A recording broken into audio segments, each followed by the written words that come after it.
Welcome to College Town Talk. I'm Jonathan Frank. And I'm Shan Stout. Shan, the fall semester has started here at Tennessee Tech, and class is in session for us too, because today we're going to get schooled on the history of Tennessee Tech and the Upper Cumberland region from the expert herself, our University Archivist, Megan Atkinson. You know, I'm from the South, Jonathan. So archivist, potato, I'm not sure. But Megan is going to help us celebrate the upcoming 100th anniversary of Tennessee Tech, being known as the home of the Golden Eagles, by taking us back all the way to 1925.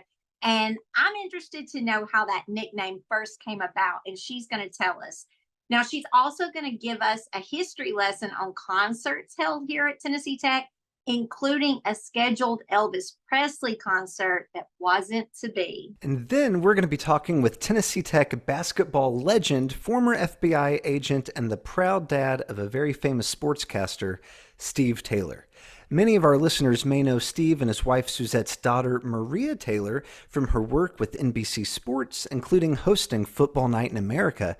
But Steve has an incredible story all his own, including being named to Tech's all-century basketball team and coaching at Tech from 1983 to 1987 before going on to a 27-year career as an FBI agent. What a great guy. And boy, he has some stories to tell. So let's get right to today's interviews, and up first, it's our conversation with Tennessee Tech archivist Megan Atkinson.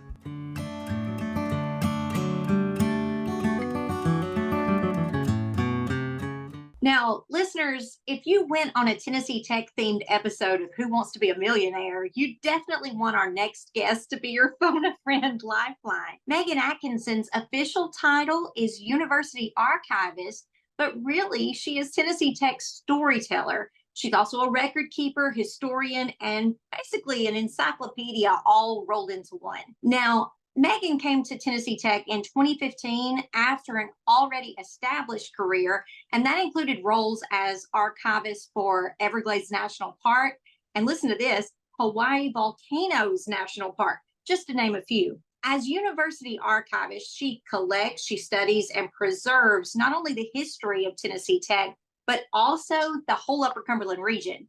Megan, welcome to College Town Talk. Thank you very much for having me. It's wonderful to be here. Now, you're the first archivist that I've met in person. So this is very exciting and fascinating for me because I've read about your job. I know a little bit, but you've been an archivist at Tennessee Tech for nearly a decade.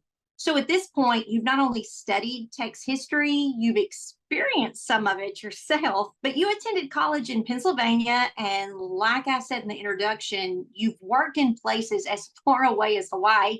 I'm a little jealous. So exactly how did you end up here in Cookeville, Tennessee? It's actually really weird. I did what I was told is called halfbacking. And someone said that to me when I told them that I ended up here. And basically, I lived in Hawaii, but then I did end up moving to Louisiana and then Florida. And then what they said was I went halfway back. I didn't go all the way back to Pennsylvania. I went to Tennessee. I had, while I was in both Louisiana and in Florida, I had connections to Cookeville. I had a friend that brought me to Thanksgiving out here. And then I had another friend when I was in Florida who had family here. And when I saw the job come up, my one friend was like, "You like it there, Megan, you've already been there." So that was actually how it ended up here, and I like it. I've been here 10 years. So halfway back, Florida was nice, but I really did like the South. And when you're in really South Florida, it's a little bit more like the North. So I really like being in this location. I like the vibe.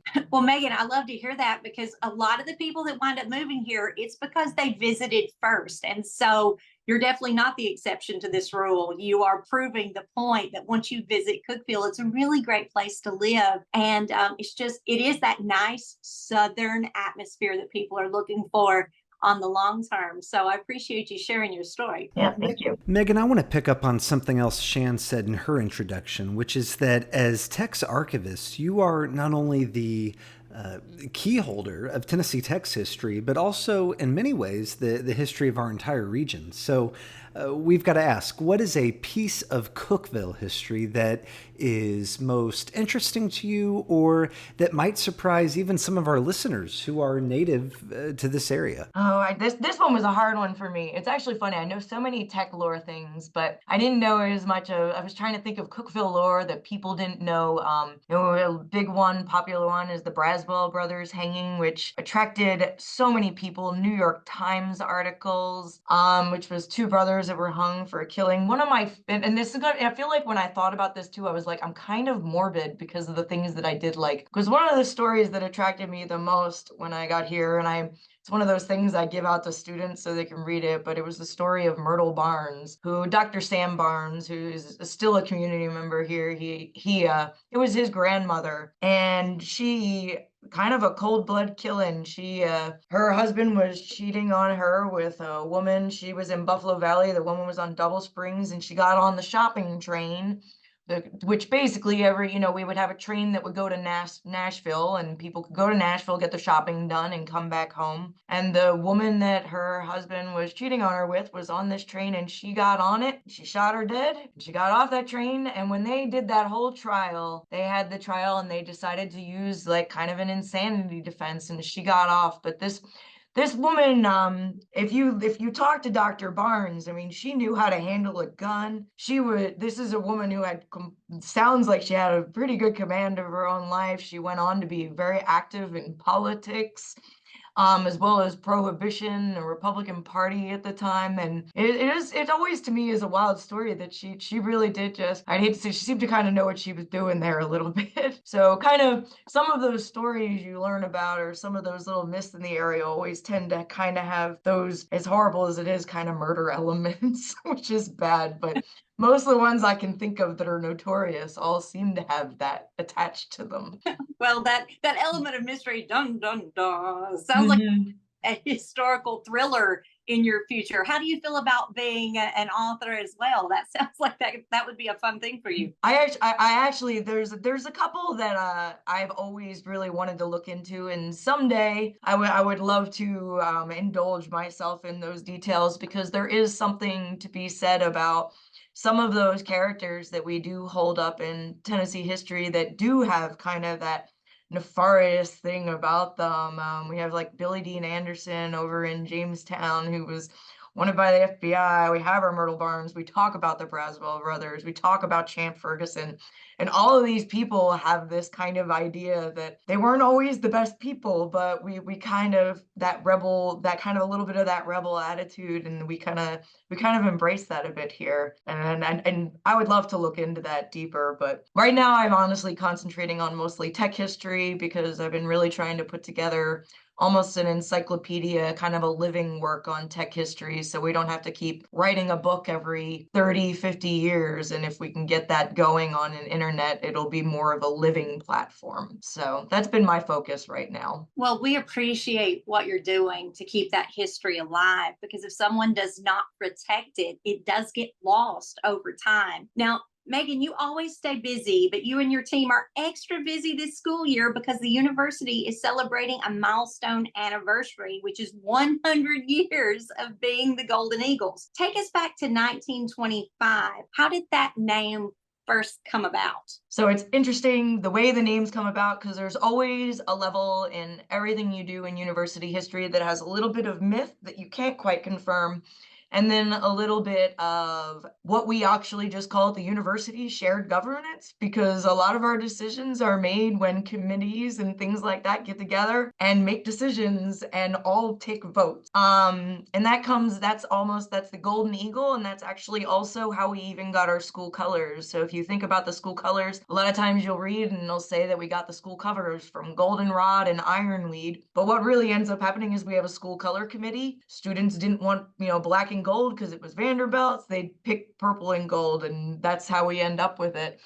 The athletics committee is actually how we end up with the Golden Eagles. We started off with the Tech Warriors, and basically what happens is the oracles start seeking votes from people and says we need like an actual mascot, we need, a team name. And they go through and they have the mountain eagles, and mountain lions, mountaineers, and then they say, okay, and then eventually they pick the golden eagles. That's the best one. But I've also read the story that has a little bit of that myth where they said they saw a bunch of golden eagles flying, and that's where the name comes from. Whether the one influenced the other or not, I can't be sure. Like the same thing with the flowers, but shared governance, the athletic association, everyone got together and voted, and we got the golden eagles. One important thing to note about the golden eagles, and one of those things that I don't know that everyone's aware of, is mascots don't start off as mascots. We didn't get a mascot and end up with a costumed person or anything, and that type of thing doesn't happen until about the 1960s. Prior to that, most mascots are kind of people who are running around cheering and just kind of getting people amped up. So that's where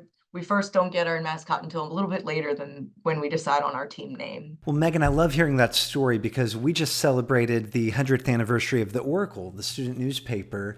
Now we're approaching the 100th anniversary of being the Golden Eagles. And so to hear you explain how the two are sounds like really kind of related, and how the newspaper had a role to play in the selection of our name as the Golden Eagles is really neat to hear. I want to ask you about something else that's coming up. You're going to be taking part in an exciting event this spring, March 2025, at the 48th Annual Appalachian Studies Association Conference here on Tech's campus. I was talking with Dr. Aaron Hoover in the English department about this, and I understand there's going to be a big presentation on the concert history of Memorial Gym. And we don't want to give too much away because we want people to come to this event next spring, but give us a little taste, because there were some big names that graced that stage on our campus over the years. Unfortunately, I won't be giving too much away because a lot of that presentation is really exciting, because it's going to talk about the experiences of the community and the individuals who actually got to go to those concerts and their experiences in it. But it's honestly, Tech had an amazing concert history. And just to give you names of a few: Ray Charles, Waylon Jennings, Charlie Daniels, Neil Diamond, The Platters, The Temptations, Cheech and Chong, like some of the things that you may not even expect. And all of these acts, Johnny Cash, they come to Tennessee Tech, and this is smaller community, and we are packing that Memorial Gym, as well as later the Hooper emblem. We're also packing that with everyone from student body to the community at large. I just think that is such a fascinating part of tech history that I'm guessing a lot of people don't know about. And so that's going to be a great event next spring at the 48th Annual Appalachian Studies Association Conference. And I want to follow up on part of that there, because I know this was not at Memorial Gym, but I understand there was also a scheduled Elvis Presley concert here at Tennessee Tech that didn't ultimately happen because of his passing. Can you tell us a little bit about that? It is. It's actually a really sad story, because it would have been marvelous for it to actually happen. And it was 1977. Ron Rainey, who was our head of public programming, he brought in so many of these big concerts. Here we had Alabama, Pack Seats, Oak Ridge Boys, things like that. And he would bring in these acts, and he got the day that he started planning for Elvis, the day he got the signed contract and the go-ahead from Colonel Parker, not even a few hours later, there's the story of Elvis's death, and it never ends up coming to fruition, which is obviously sad because of his death, but also sad that we didn't get to bring him to the Tennessee Tech community. But there were people writing as far as Japan to try and get tickets to this concert that was going to happen. Now, finally, Megan, we like to end each interview with the same question. What is one way that Tennessee Tech has impacted your life? So you mentioned that I've been doing this job for a lot of years before I came here, and I bounced around a lot, and I've worked with lots of archival materials and at all different institutions, and it's always been a really great experience. I love preserving history. I like making it accessible for people. But this is the first job that I have had the ability to do outreach, and my outreach goes to students, it goes to the community, it goes to the school, and that's been the part that has really kept me here and kept me interested.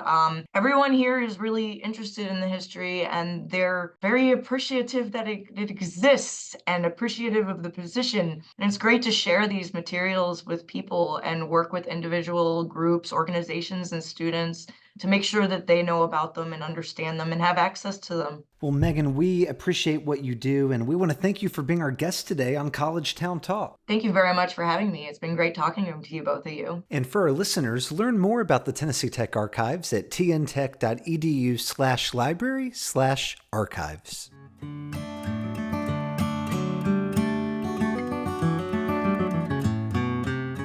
Welcome back to College Town Talk. Our next guest has done it all. Steve Taylor is a graduate of Tech's College of Business and legendary all-century Tech basketball player who went on to serve as Tech's basketball coaching staff before embarking on a 27-year career as an FBI special agent. Today, Steve is the owner and CEO of his own security company, 5S Security, and lives in Atlanta with his wife, Suzette, who we met right here at Tech. Together, they share 3 children, including NBC sportscaster and Football Night in America host Maria Taylor. We're going to ask him about that. Steve, welcome to College Town Talk. Well, thank you. Thank you for the invitation. Steve, it's an honor to speak with you. We want to talk about your time on the court and your service to our country and the FBI. But first, take us back to 1980 when you enrolled here at Tennessee Tech. What made you choose Tech, and what do you remember from that time in your life? So I came to Tech as a transfer athlete from Georgia Southern University. I started at Georgia Southern University. When the coach that recruited me, retired at the end of my sophomore year, and another coach took over the program, which means some people had to transfer out or go to different locations. So I was looking for another college to finish my basketball career at. Coach Tom Deaton had just became the head coach of Tennessee Tech. He reached out to my high school coach, who knew I was looking to transfer from Georgia Southern, and that's how that became about. So Coach Deaton reached out to me and said, "I heard you're interested in transferring. We have a spot for a center here at Tennessee Tech. We would love to have you." And I came in for the visit. I loved what I saw at Tennessee Tech. I loved that the program was being rebuilt or revamped, which means I would have the same footing as anybody else in the program. And so that's why I decided to come there. They had a good academic program. They had good athletes there. And it was I had a good vibe when I visited Tennessee Tech. So I decided to come to Tennessee Tech. Well, Steve, we're so glad you did. And obviously, basketball was a significant part of your life here in Cookeville. You not only played it at Tech, but you also coached it here. I did. Yeah, I'm sure it must have meant so much. In 2022, I understand that the university named you to its honorary all-century basketball team, which you're going to have to tell me exactly what that means, which is I'm told essentially a list of the most notable basketball players in Tech history up to that point. That sounds like a really big deal. Right. I was honored for that to be selected to that team. I only played at Tennessee Tech for 2 years. So when you transfer into a program and you only have 2 years to play, you kind of at a disadvantage as far as having any kind of recognition later on in your career. But I think I was successful as a student athlete at Tennessee Tech. And again, I was honored to be a part of this all-century team. My last season at Tennessee Tech, I made the all-OVC team, which is that's a high honor to be on the selected OVC basketball team as part of the basketball program kind of thing. So it was only maybe 5 guys of the whole conference that can make that OVC, first team OVC. And I was selected as one of the guys to make that OVC team. So again, my athletic career, I was very pleased with my results at Tennessee Tech. I think I did a decent job being a student athlete there at Tennessee Tech. You seem a little bit like an overachiever. I've been blessed my whole life. So like hard work. I look at myself as just a dud that somehow God looked at me and said, "I'm going to help you out, little boy, and help you get to where you need to be in life." So it's not me. Nothing into my life have been because of me. to me, it's always been blessings from just, I look at myself like, how did you navigate this life as you have? And it's like, I know I've been blessed my whole life. Well, Steve, I think there's a lot of people in Cookeville and beyond that would say that you've been a blessing to the university and to the community. And one way that you've done that is your service to the country in the FBI. We've got to talk about that. You worked there for nearly 3 decades, Right. where I understand you worked on domestic terrorism, gang crimes, technical investigations. These are heavy topics. I heard a story from Frank Harrell, our veteran tech athletics staff member who's been here for a very long time, that the way your FBI career came about, and you can tell me if I've got this right, is that you were accompanying basically someone else on a recruitment visit to an FBI office, and they said, "Hey, while you're here, you should apply as well." Is that true? That is true. Because I was from Georgia, my home state was Georgia. I would always go to Georgia to recruit a lot of basketball players, and Georgia had a good bed for recruiting basketball talent. My fraternity brother had just transitioned to looking for a new job, so I knew he was going to be in Atlanta at the time. I was going to be in Atlanta recruiting basketball players, and I asked him. I said, "Listen, while you out passing out resumes, I'll come meet you in Atlanta. I'll take you to lunch, and we can just catch up on what's been going on in your life." So we was walking around. I was walking around with him and basically passing out resumes. And one place we went to was the FBI building to get him an application from the FBI. We walked into the door, and the recruiter came out, saw both of us standing there. He came up with 2 applications. And when he did, I said, "Listen, I'm just here with my fraternity brother. I'm not looking for a job." He said, "How old are you?" I said, 27. He said, "You don't know what you want to do in life yet. Take this home, fill it out, and send it back to me." I took it home, gave it to my wife, and the short story is that I became an FBI agent. My buddy did not. My fraternity brother did not. That is a great story. This is amazing. You know, I know we've interviewed a lot of interesting people, but your story really has a lot of interesting twists and we hear that a lot, how a door just opens and you walk through it, and then I guess 30 years later there you are. Exactly. Now, Steve, your professional accomplishments are expansive, but I know that the thing you're most proud of is, of course, your family. Right. Now, I understand that your wife, Suzette, was your college sweetheart, and we hear that a lot. And together, you have 3 children. But Right. we want to hear about your family and all that your children are up to. But I have to start by asking about your daughter, Maria. Okay. Now, she beams her way into our living rooms each week as a host on NBC Sports, and before that on ESPN. And Right. she was recently, and this is just, it blows my mind. She was at the Paris Olympics covering the games for NBC, and she even got to give an on-air shout out to Cookeville in Tennessee Tech.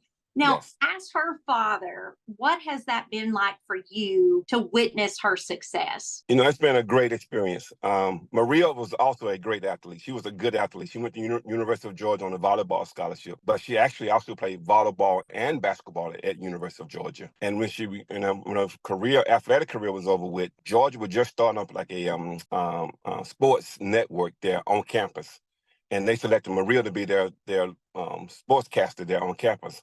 And then went from there to her picking up games with Sports South, which used to be a network in the South. Me and her mom would travel all over the southern states, from Mississippi to Alabama to you name it, to just riding with Maria to cover basketball games, volleyball games, you name. She did people don't realize she really had to do the leg work to get to the ESPN and the NBC.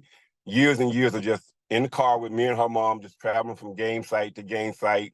No glamour, no anything, just on the microphone doing it. And she finally got a break with the SEC network. When they first started the SEC network, ESPN selected her to be their host for that network. And from there, she went from the game day, and then from ESPN, she went from ESPN to NBC. I was there when she was going from NBC, from ESPN to NBC. She was covering the NBA final basketball game in Milwaukee. And I was traveling with her at that time because it was right after COVID. A lot of hotels were shut down. I was her base and her security to make sure everything was okay with her. And she was getting on the plane for her last game from ESPN, flying to Tokyo for that Olympics. And I remember seeing her get on that bus and going, "My baby's going to another country to cover the Olympics." It was her first stint with NBC.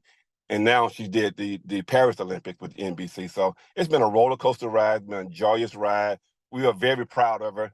We just got a new baby. We have an 8-month-old baby boy from Maria that I just left home from Atlanta babysitting with her. So we are very proud of Maria. Very proud. But she earned it. And people don't realize she had to go through that. Like I said, it was a long process of just driving through the southern states, just doing her, paying her dues to get to where she's at today. Well, Stephen, so we're proud of her. She takes after her father. She's much better than her father. I can tell you that. All my kids have more talent than their daddy could ever wish to have. That's a great thing to say. Well, that was just such a cool moment for Cookeville, and I think there was just so much hometown pride when she shouted us out at the Olympics, and that moment that happened. It was so serendipitous because she was interviewing an athlete who was also from Cookeville, whose mother had been a professor at Tech, right. And it was just this really neat moment on live national television. And like Shan said, I know that I know she earned it. I know that's true. I would also say she had a great role model and built-in mentor to help her along. Appreciate it. So that's a great story, Steve. We like to end each interview with the same question, and that is, what is one way that Tennessee Tech has impacted your life? I think the quality of education, first of all, was great at Tennessee Tech, and the quality of people at Tennessee Tech. Tennessee Tech felt like a home to us. Suzette and I, my wife, Suzette, we were there for almost 7 years. So after we graduated, we was in part of the community for 4 years. She was in the business office, and she still have friends today that we go back. I come back to Tech at least twice a year for the golf outing or just for a basketball game. She'll come back for a sorority function they may have up there. But when we're in Cookeville, we go visit old friends, and it's still like a family thing. So Cookeville was small enough that you can be a part of the family. I can't tell you the number of times that we got invited to people's houses. When I was in college, I had my son was about 8 months old at the time. Me and Suzette was newlyweds. And people would invite us, up into the hills of Tennessee in the mountains, and we would go up there and visit with people and have dinner with people. It was that family atmosphere, that Cookeville. And you got to imagine, we're two minorities from the South, from Georgia, and you go into the hills of Tennessee and you don't know what to expect. But it was overwhelming love and caring and that family atmosphere that to this day, we still when you mention Cookeville, Tennessee, is almost like going home again for us. So it was a great experience, career-wise, basketball-wise, university-wise. It was just a great, great experience for us. And we still go back today. Like I said, once or twice a year, we go back to Cookeville. I hope to catch you all the next time you're here in person and say hello. Steve, thank you so much for being our guest today on College Town Talk. Thank you.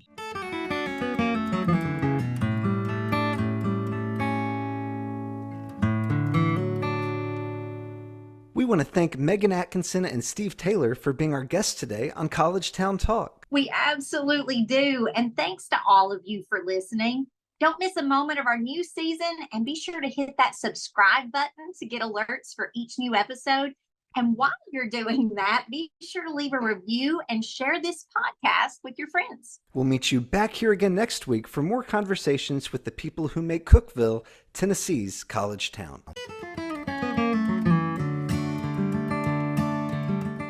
College Town Talk is presented by Tennessee Tech University in partnership with the Cookeville-Putnam County Visitors Bureau. Your hosts are Jonathan Frank and Shan Stout, and original music is performed by Andrew Buckner. Visit us online at tntech.edu/collegetowntalk.